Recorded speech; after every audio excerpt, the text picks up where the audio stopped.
What's up, guys? Most of my early videos were chaos, just coming up with my content as I thought it up and hitting upload. Needless to say, it resulted in a lot of boring videos that weren't watched by anyone. So you get to learn from all my mistakes. In this video, I'm going to share with you my 10-step video making process from ideation to upload. Let's go. First, I check competitor keywords. I go to a couple of YouTubers in my niche and I look at the keywords that they're trying to target. Then I'll look at their most popular videos to see which videos have done the best for them and see if I can make a video on a similar topic. Second up for me is film location checklist.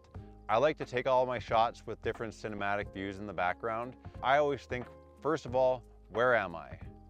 Second, I think, what interesting landmarks are nearby? Like I got this great hilly background behind me. And third, is there any way I can relate it back to a video topic? When I'm in a different area and I find that there's something interesting in that town, if I can use it as part of my thumbnail, I try to.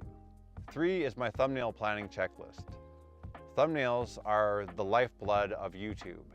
If you have a bad thumbnail, nobody's clicking on your video. If you can't make a good thumbnail out of your topic, it's not a good topic. So start there. The first thing on my checklist is, does it have a curiosity gap? An interesting moment, something the viewer wants to see the end of, etc. Is it bright? Is it in HD? Does it stand out in a crowd? Can the viewer understand what the video is going to be about in 2 seconds? Once I have that, I move on to number 4, script writing checklist. The first thing I write is my 10-second hook. Because so much of the drop-off happens in those first 10 seconds, you have to bring the viewer's attention in as fast as you can. I make sure the video isn't too long or too wordy and that there's a call to action that I say in the end. Number 5 is my B-roll checklist. Mine's pretty straightforward. I just try to ask myself, what scenes of mine require B-roll? Where should I shoot to get that footage? And what emotions am I trying to evoke in that scene? Number 6 is on-camera delivery. So before I shoot at a different scene, I make sure that the lighting is good. So right now I'm shooting during golden hour, the sun's behind the hill behind me, and I have really good lighting. It's also at this time that I take photos for my thumbnail. In addition, before I start talking and making the actual video, I make sure my microphone is picking up sound, which I did a few minutes ago with a little test video. I also have a few reminders on my checklist that I like to go through to have good body language, to not talk in a monotone voice, and to make sure that I'm looking into the camera when I'm talking. Number 7 is upload files. This is where I add all of the different videos and the background shots that you're going to see in the B-roll.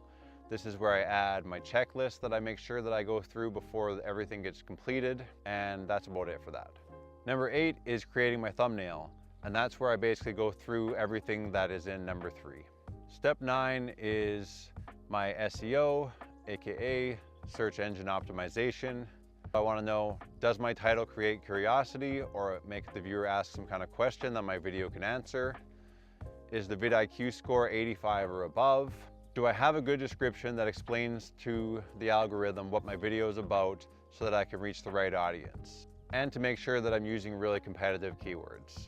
And number 10 is extract and upload. So I make sure that in CapCut I put it in 4K, I add this to at least 2 playlists, and I make sure to pin a comment. I started doing this a few videos ago, and I'm finding that it's making it a lot easier to make my videos, and it's saving me a bunch of time as well. If you want to use the one I've made, I've dropped a link below for the Google Sheet. You don't have to sign up or anything, you can just download it and save it. If you do download it and you like it, drop a fire emoji in the comments. I'll catch you tomorrow.